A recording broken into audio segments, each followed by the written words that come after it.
The next module we're taking a look at is Object-Oriented Programming Basics. I'm going to try to demystify this idea for you. I'm sure somebody with programming background have heard of this, and if you're coming from another language, maybe you've used OOP in that language. And Java is OOP, Object-Oriented Programming, is very integrated into Java. I believe it was one of the first languages that really had it integrated into its core, and it was really one of the ones that kind of signaled the modern shift toward being object-oriented heavy, as a language when it came out in the mid-90s. Yeah, as the notes say, heavily integrated, OOP, as it's abbreviated, is heavily integrated into Java, such that even the simplest Java program has to use object-oriented elements. Every Java source file, pretty much, must contain a class. Like, when you look at even the simplest Java code file, like this kind of boilerplate file from Online GDB, it defines a class and it contains a class. And really, every Java file must contain a class. So I cannot get away with deleting this class boilerplate and just having my main method in here. It ain't gonna work. It's built to its core. In Java, there's two general categories of data types, the primitive and the object. And I discussed this, I believe, in one of the first modules, the idea of the difference. And the primitives, they're simple in that they contain only the data value. Object types are more complex as they contain methods and properties along with the values, and they allow for the use of object-oriented programming principles like inheritance and polymorphism. Not going to cover inheritance and polymorphism in this course. That's more for an intermediate type of course, but these are principles, these are really things that objects can do or utilize that primitives cannot. And talking about the difference between objects and primitives, we can get into a little bit of code here once I get the window open. Just to recap, an example of a primitive would be like an integer. There's your typical primitive, and it's primitive in that this variable or this data type, it only contains the 22, and that's it. All you can do is operations on the integer. It's got no functionality other than it's a container for a value. That is it. But looking at an object type, the simple or the common one to use is a string, because you guys have already been exposed to strings and haven't really been exposed to other objects very much other than the scanner. But you have a string type.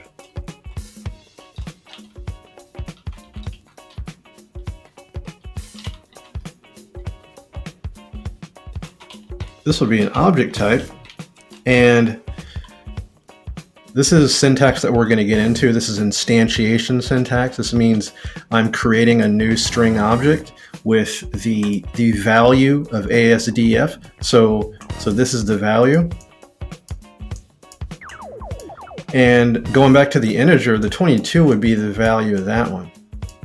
So both types, both primitive and object type, can contain a value, but the object type has way more stuff in it. Like it's got methods that you can call on it, and methods are actions that you can perform on the object.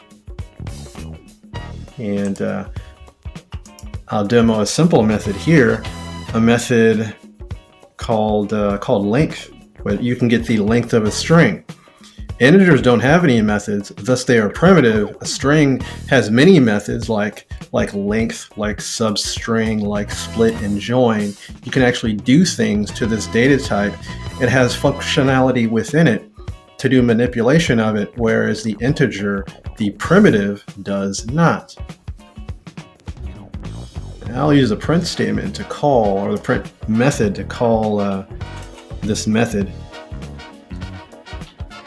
So like, if I wanted to get the number of characters in the string, I would call its length method. See, this length method is contained within the string data type. This is a very simple example of the difference between an object and a primitive, in that an object can contain methods that can do things to it. A primitive cannot contain any of that stuff.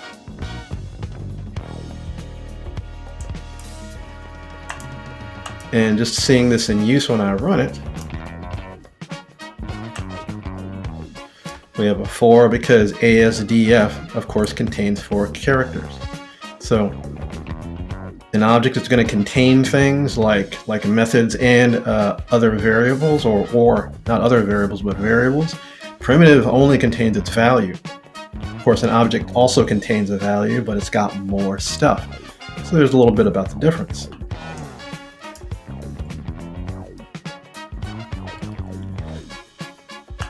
Starting here, in object-oriented programming, a class is a definition of a data type. Think of the string class.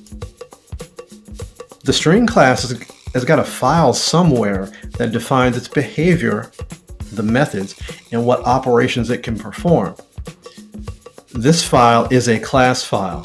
What this means is that somewhere in the Java, I guess you could say Java system files, there is a file where the string class is defined. And this defines everything that the string class can do. It defines the method that you just saw, the length method, that allows me to get the number of characters in the string. It's got all this stuff in it, and it's a class file. You define a class in a class file. And when you use the data type that is defined from a class file, it is referred to as an object. You know, here's a little bit about the difference between a class and an object. A class is the definition of a new data type. The object is the actual thing in use. An object is a specific instance of a class. So again, the class would be the definition. The instance or the object would be the usage of that class. When you have this code like this, here I am creating an instance of a string, and the instance would be the variable s would contain the instance of a string. The variable s will contain a string object. The variable s contains a specific instance of the string class, and a class is like a blueprint for something, and the object is the actual thing in use. Think of the idea of like humans, you know, physical human beings like us, right? We're talking here. Like, there's definitions of what a human is. Like, you know, a human has certain properties. It's got a body, it's got a head, it's got arms and legs for the most part. It's got things about it. That these things define a human, but me and you are specific instances of humans. We are actual humans made from that definition. This is the difference between a class and an object. And a class would be the definition of the human. The actual humans, like you and me, we would be objects. So that's how to think of it in a general sense, the difference between a class and an object. Clear this out. Moving down a little bit. The Java class library provides many pre-created classes to aid you. And the Java class library it's really a set of libraries, really a set of files that contain various utilities and class files that have been created for you so that you don't have to do a lot of common operations in your coding. Like the string class is part of the Java class library. Think if you had to create the string class yourself before you used any strings. A little laborious, right?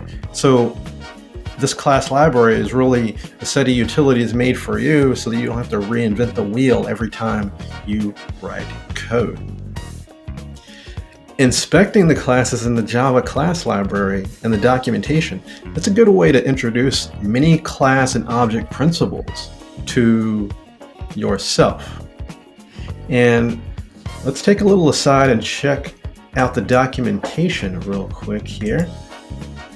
A quick look. Online, provided by Oracle, which are is actually a corporation that owns the Java language, which is kind of an interesting concept. Not many languages are owned by a corporation, and Java is, but Oracle, you can access the Java documentation there, and they have the documentation for the Java class library, and what you're looking at is the page for the string class. And you check this out, you can find out really all the ins and outs of the string class. Maybe not all the ins and outs, but like the general ins and outs. Like, it's got the ways to use it basically, and the methods that are provided with the string class. But this is the Java class library documentation, and I encourage you at some point to check this out, maybe once you got a little bit more Java knowledge, to really dig in here and look at a lot of these classes to figure out how they're constructed. And it's going to aid you on how to construct your own classes when you get to that point.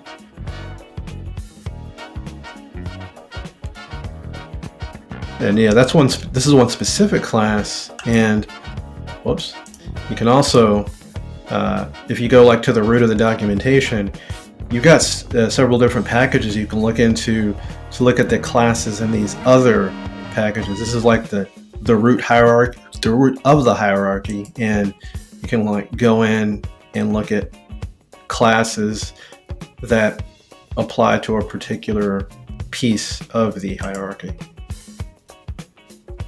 Like, I never heard of this class, probably can't even say it, but it's got documentation for that class, so you can figure out how to use it.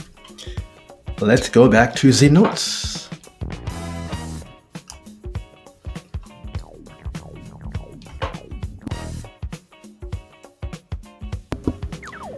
Next piece, instantiation. This is the creation of a new object. Instantiation is the creation of an object from a class. So instantiation is like the birth of an object. Like when a new human is born, it is being instantiated from the definition of humans. Like it's one of those, basically. And that's what you're doing with an object when you instantiate it. You're making one from a definition. Instantiation reserves memory for the object and initializes it. Here's an example of instantiation. I almost said initialization. Here I'm creating an instance of the random class. I'm not going to really go over what the random class does. I'll say it in a word. The random class, it allows you to use a random number generator. But here, what I'm doing is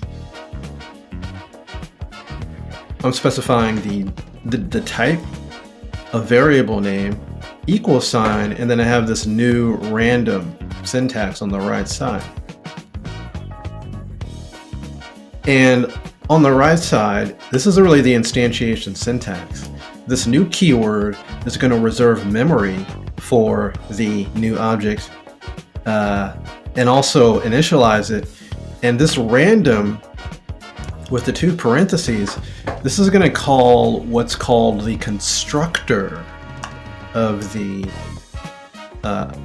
class. And the constructor, it's a special method that will initialize the object. And these two together instantiate, meaning create the object. And then the object is going to be held in the variable R. And then henceforth in the code, R is going to refer to that object the random object that is held within it.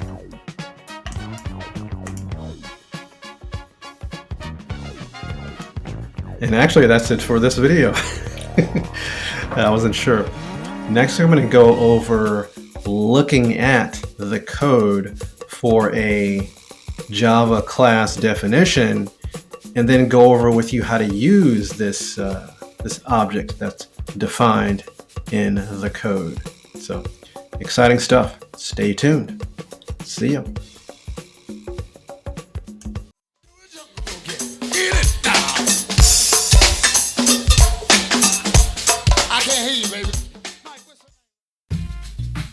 Welcome back, folks. Now it's time to go over a sample class definition. And what I have for you now is I've composed a class based on the idea of the data type for a fraction. And I'm going to use this to go over the basic layout of a class file. So a class file consists basically of behaviors of your data type and properties of the data type. And the behaviors of your data type are contained in what are called methods, which are like things that do something.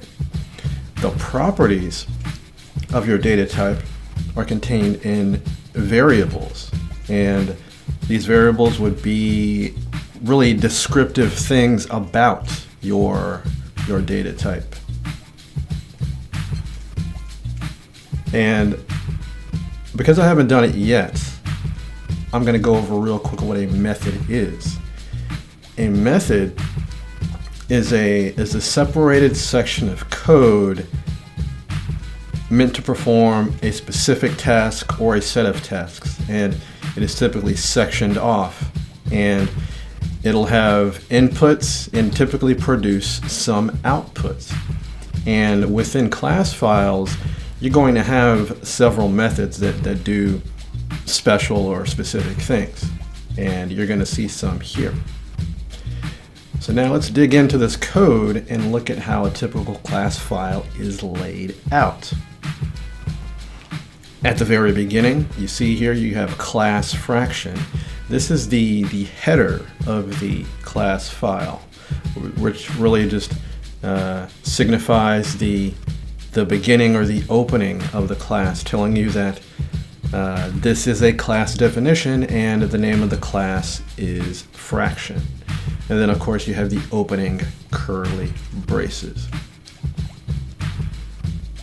Getting down to lines 4 and 5, you have what are called instance variables. And these variables are they are properties of the class. And here for the fraction, we have numerator and denominator. When you think about a fraction in real life, what does it consist of? It consists of the numerator above the horizontal line and the denominator below the horizontal line. Really, these are two things that comprise a fraction. So as we define a fraction data type, we're going to use these two variables really to describe the object that we're creating. And so these are two integers, integer for numerator, integer for denominator. And typically in object-oriented programming, the instance variables, which these are declared private. And private is it's a security designation, which basically means that when this class is being used in object form, when you create an instance of it, these variables are not able to be directly accessed from the program that is using the object. And it's a security mechanism designed to control access to these variables. And it really is just a customary or typical part of the class definition that these variables are declared private. Moving on a little bit down in the code, looking at lines 7 to 20, we have here two constructors. These are constructors. Constructors, these are special methods that initialize an object when it's created.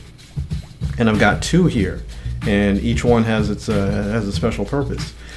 Whenever an object is created from a class, the constructor is called.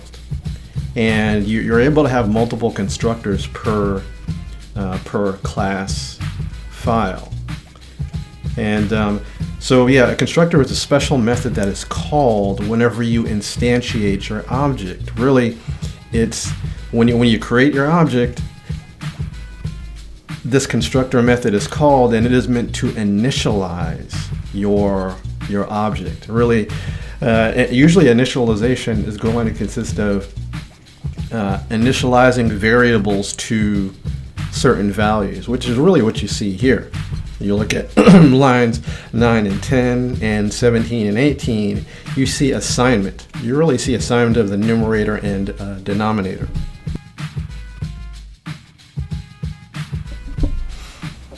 Another feature of the constructor is that constructors will always have the same name as the class. You see here on line 7 and lines 15 with these constructors, they're both called fraction, and that's an identifying characteristic of the constructor, that they will have the same name as your class. So let's get into why we have two constructors in this case. Really, the two constructors give you options to initialize the object in different ways, and it really comes down to the parameters you want to provide or not provide. You look at line 7 here, and we have the fraction constructor, and there's nothing in the parentheses. This is when you want to initialize your fraction and provide no initialization data for it. Basically, we're going to initialize this fraction when we use this constructor with no numerator and denominator. How it's going to work is the numerator and denominator will be given default values, and that's exactly what happens here, where the numerator and denominator are assigned 1 by default. This would be your default constructor, where it's just if you don't want to provide any data when you initialize this one, it's going to default to numerator 1, denominator 1. The constructor on line 15, instead, you can provide data for the initialization of this fraction when you instantiate it. You have INTN and INTD. What's going to happen inside is that N is going to be assigned to the numerator variable, D will be assigned to the denominator variable, and your fraction will be initialized with the data that you provide. An example would be, you could instantiate this with an N of 1 and a D of 2, and this would give you a fraction of 1/2. That's how it would materialize.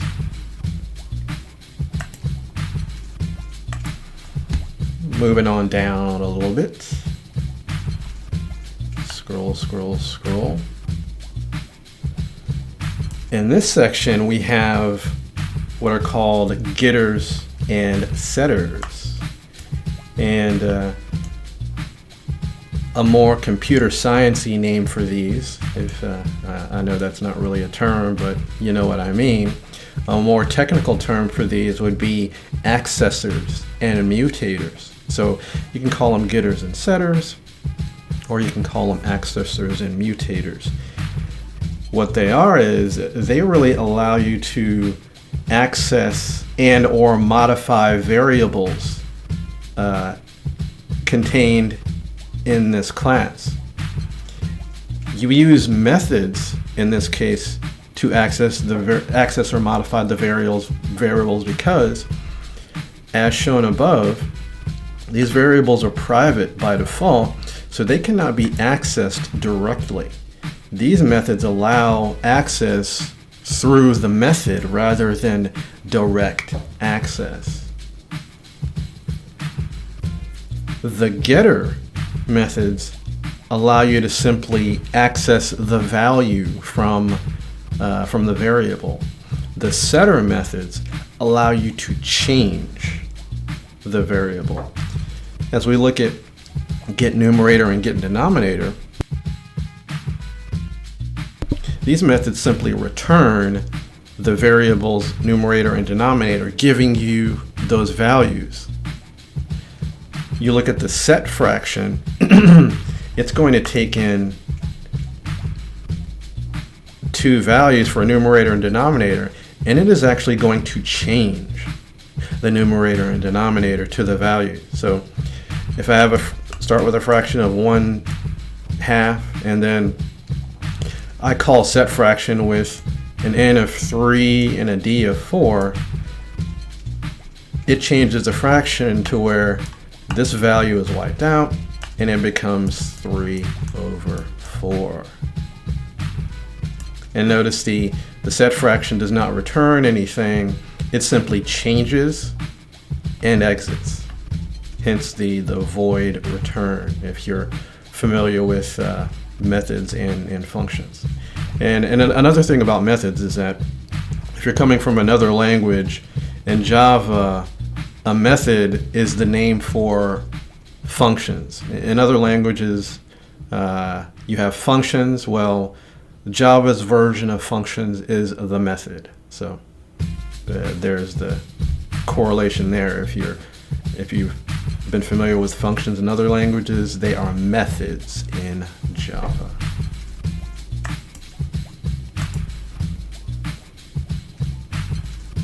And you also have, in addition to the getter and setter methods, you have other methods in a Java class file. And the other methods that I have here are methods called toString and a method called isImproper. The toString method here is going to provide a string representation of my fraction. And how that's going to work is whenever I want to print my fraction, this method is going to be called. And actually, a special thing about the toString method is that if you put the variable name of your object into systemoutprintln, toString is automatically called. So it's kind of a shortcut there. You don't have to explicitly call the toString method. It will call automatically if you just put your variable inside of the print method. What we have here is we returned the numerator plus a slash plus the denominator. This is concatenation, and it's going to basically, let's say we have a 3/4, it's going to take a 3/4 and it's going to return that string so that you can print it out. That's how it's going to work. The isImproper it's a method that returns a Boolean, true or false, if the method or if the fraction is improper or not. To recap on basic arithmetic, a fraction is improper if the numerator is greater than or equal to the denominator.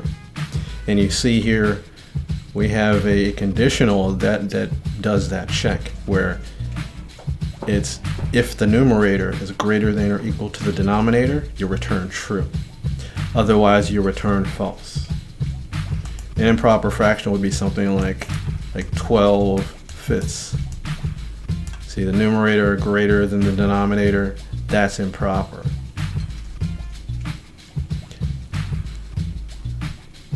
And now we can look at how to use this class. Remember, going back to definition wise, a class is a It's the definition of a data type. The object is the the actual data type in action, the usage of it. So now we're going to look at creating an object from this class and using it.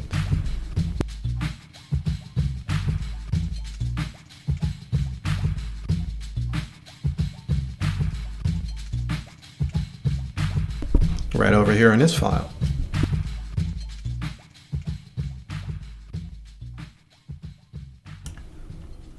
Coming over to my main.java file here, I have a main method here where I first instantiate several instances of the fraction. And here you see the instantiation syntax where I have the data type, the variable name equals new, and then fraction. And you see here examples of the fraction being called with the two different constructors. On line 6, you have the fraction being instantiated with nothing in the parentheses. And that nothing in the parentheses, it's calling this constructor, the one with nothing in the parentheses. On line 8, we have an example of fraction being created with 2, 3. That's being created using the constructor that's defined on line 15 in my fraction.java file. So you see the examples of using the different constructor there. And again, this is the instantiation syntax. So line 6 to 10, I am creating my fractions. The first fraction is going to contain 1 over 1 because there's nothing being provided. This one will be 2/3. And this one will be 10 over 5. Line 12, I print, and it says F2 original value. I am printing F2, and see, as I was saying before, when I place the object inside of the print, I'm calling the toString method. So it's going to print the value of F2. It's going to print 2/3 here. So it's going to say F2 original value 2/3. See the concatenation there. Then I am calling set fraction on F2. And this is significant syntax to be discussed here. This is me using my object, really using a method from my object. So going back definition-wise, each of these is an object. The object is being placed in the variable. Again, this is the instantiation. Each of these F2, F3 are now objects created from the fraction class. To use my object, or really to use the methods from the object, I use what is called dot notation, where dot notation, it's a special syntax where it allows you to access methods and variables from an object by using a dot after the variable name. So we have variable name, or really, I guess you could say object name, dot, and then the name of the method. Remember the set fraction method from fraction.java? Well, I'm calling it here, and I'm providing the values of 12, 15. This is going to change F2 from 2/3 to 12/15. Again, set fraction is a setter, and it's going to change that value. So then on line 15, or actually 16, line 16, have a printout that says F2 is now, and then it's going to print the value of F2. F2 is changed. So here it's going to be 12/15.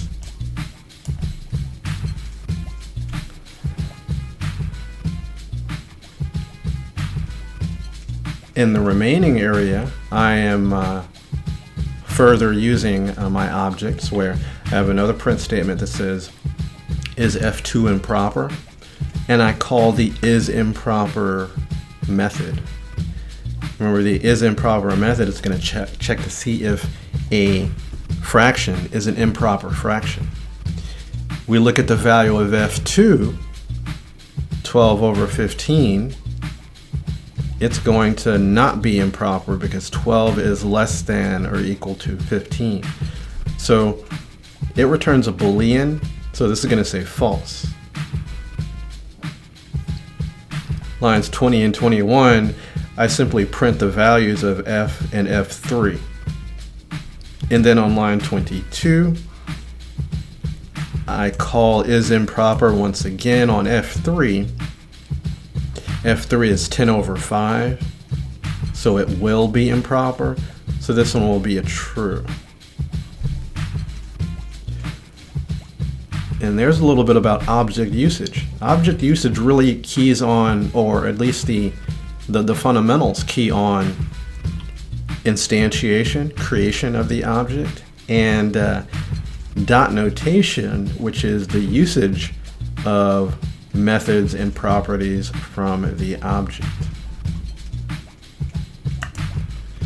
And of course, I will now run this file so that we can see the output.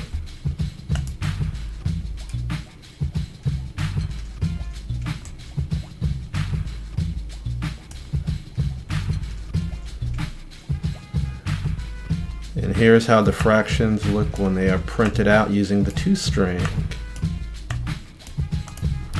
There is our output, folks. And now you've been schooled on the basics of object-oriented programming in Java. Talk to you in the next module.